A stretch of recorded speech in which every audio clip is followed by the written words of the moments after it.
SNL goes after Trump again, with Melissa McCarthy as Sean Spicer. The diplomatic travails of President Trump and his past Twitter fixation with Kristen Stewart provided plenty of fodder for Saturday Night Live this weekend. But a sketch lampooning Sean M. Spicer, the White House press secretary, in which he was impersonated by Melissa McCarthy, the comic actress and a surprise guest star, stole the show, as SNL continued to take swings at a president who delights in hitting back. In the show's cold open, Alec Baldwin returned for another outing as Mr. Trump, phoning up other world leaders under the guidance of Chief Strategist Stephen K. Bannon, actually an SNL cast member dressed as the Grim Reaper. As Mr. Trump, Mr. Baldwin first called Prime Minister Malcolm Turnbull of Australia, Beck Bennett, who reminded him that President Barack Obama promised to receive 1,200 refugees held in detention in Australia.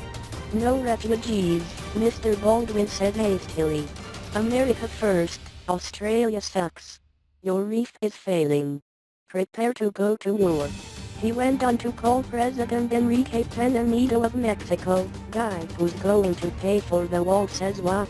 Chancellor Angela Merkel of Germany, I'm going to write a memoir about this struggle, and call it "my struggle." What would that be in German? And President Robert Mugabe of Zimbabwe.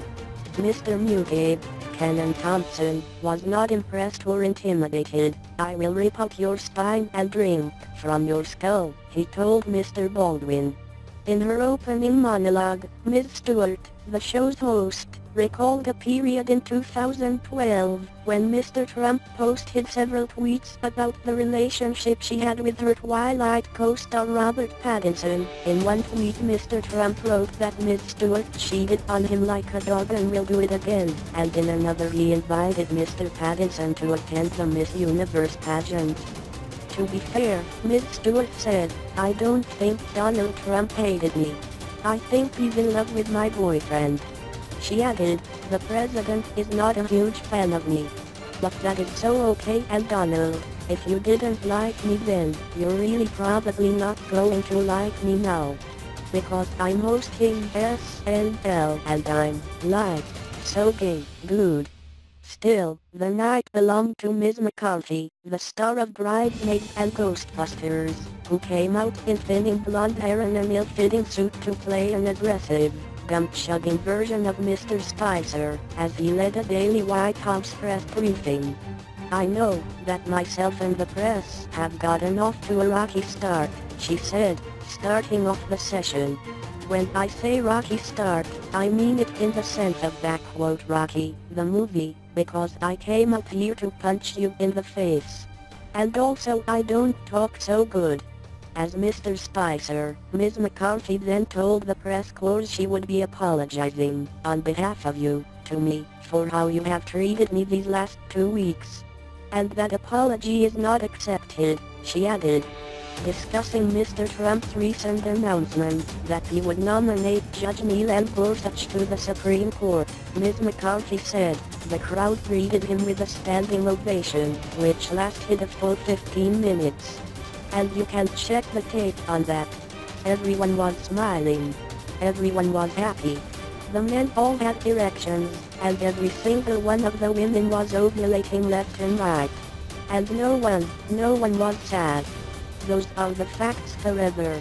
An adult Ms. McCarthy then read her own email password, and tangled with a New York Times reporter, played by Bobby Moynihan, who asked why Mr. Trump did or did not use the word ban when describing his executive order prohibiting travelers from 7 predominantly Muslim countries from entering the United States.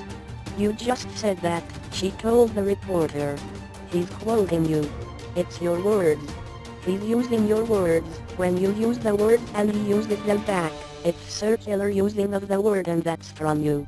When a Wall Street Journal reporter simply asked, are you okay?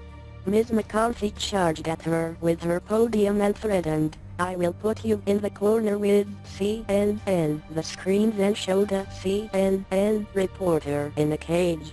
Mr. Trump has posted complaints and criticisms of Saturday Night Live on his Twitter account over the past several months, though he has not weighed in on the show in the weeks since his inauguration, nor, as of this writing, has Mr. Spicer. Mr. Baldwin, whose impression of Mr. Trump has often been a target of the president's ire, is scheduled to host SNL next Saturday, February 11th.